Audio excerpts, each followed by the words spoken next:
look at how oil and gas are faring. WTI crude as well as natural gas. There we go on the board. Natural gas is up around 6%. WTI crude coming out under a bit of pressure, down 1.3%. But it's all about LNG. It's all about natural gas. It's viewed as a transition fuel as we look forward to a more greener world. We're also looking at an update from the GTA project. Now, that's the Greater Tortue Ahmeyim liquefied natural gas project, to give it its full title.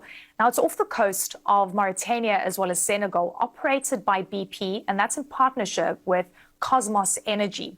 And it has started delivering natural gas to a floating LNG vessel. For those not familiar with LNG, here's a brief overview. Take a look. LNG is a natural gas that's produced as usual, then cooled to negative 160 degrees Celsius in a process called liquefaction. That changes it from a gas into a liquid, a tiny fraction of its original volume. That relatively small amount of liquid can be shipped across wider expanses than a pipeline could. When it arrives at its destination, it undergoes the regasification process before it's piped out to the end user. All right, a short time ago, I spoke to the Mauritanian Energy Minister, محمد Khaaled, about the GTA project. Take a look at the interview. We will be loading our first cargo tomorrow. So the GTA project represents a big achievement for Mauritania, Senegal, and our partners, BP and Cosmos Energy. It was a challenging project offshore, ultra deep in the Atlantic, started back in December 2018 and delivered in December 2024. So it took us 6 years from FID. We are proud to be developing an important LNG hub in West Africa.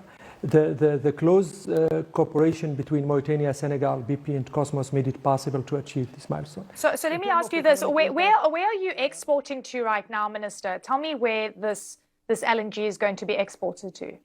The first cargo, I think it's going to Europe, but I'm not sure about that. But I think it's going there. So regarding the economic in terms of the economic impact, this project will generate revenues for the state, of course, which will increase as the subsequent phase are developed. As you may know, we just delivered the first phase of 2.5 MPTA. There will be a second phase that will double the production to 5 MPTA, and the third and last phase, which the last one, which will take us to 10 MPTA. So this will also provide a cleaner, cheaper, and reliable power to our domestic market through gas to power. And the involvement of our local companies in the project is increasing, and this is helping them enhancing their capabilities and skills. So GTA has a lot of positive impact on our economy. So I want to talk about the contract structure with BP and Cosmos being an American company. I know you've conducted audits. Are the companies willing to continue with phase 2? Are you happy with the transparency of the cost of the projects and the profits down the line? I guess this speaks to investor certainty, but at the end of the day, you also want to be signing good deals that make sense for you. Yes, of course. So we have, so the project was hit by some delays, and you know, the COVID-19 happened during the project construction, and there were cost overruns, and it is definitely over budget, and we are talking to our partners about that, and we are learning as well from it for the second and third phases. Let's talk about the huge transformation that we're expecting in the LNG sector. So much more capacity is expected to come online by the end of 2026, and Africa is going to play a huge role.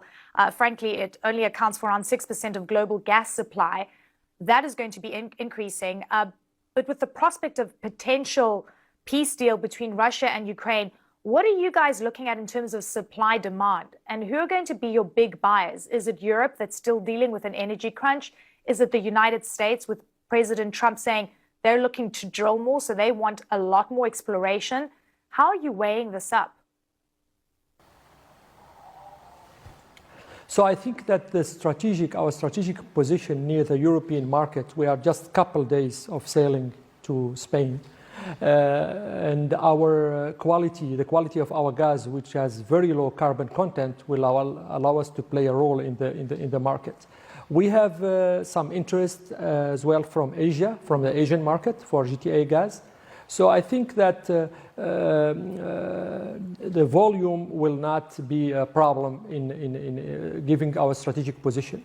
But in addition to this, to gas, Mauritania has abundant and unmatched renewable energy resources, solar and wind power, and we are working on hydrogen project as well that can be supplied to the market. So we think that we are well positioned for the energy transition. Just very quickly, you've got around 50% electrification in Mauritania. You've got a lot of projects in terms of electrifying your country. Are you going to be using any of this for local consumption to close that gap? Of course. And that's why I mentioned gas to power.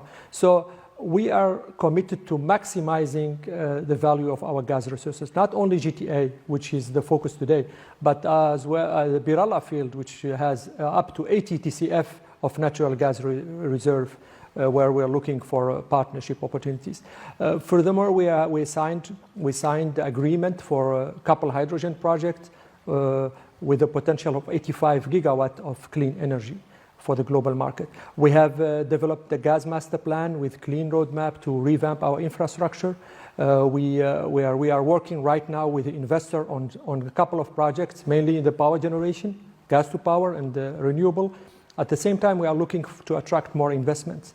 So the scale and the quality of our energy resources, wind speed of up to 10 meters per second, solar radiation of up to 2,200 kilowatt per square meter per year, and the abundant gas resources, with the combination with our new code, new investment code, new electricity code, represent a real opportunity for investors.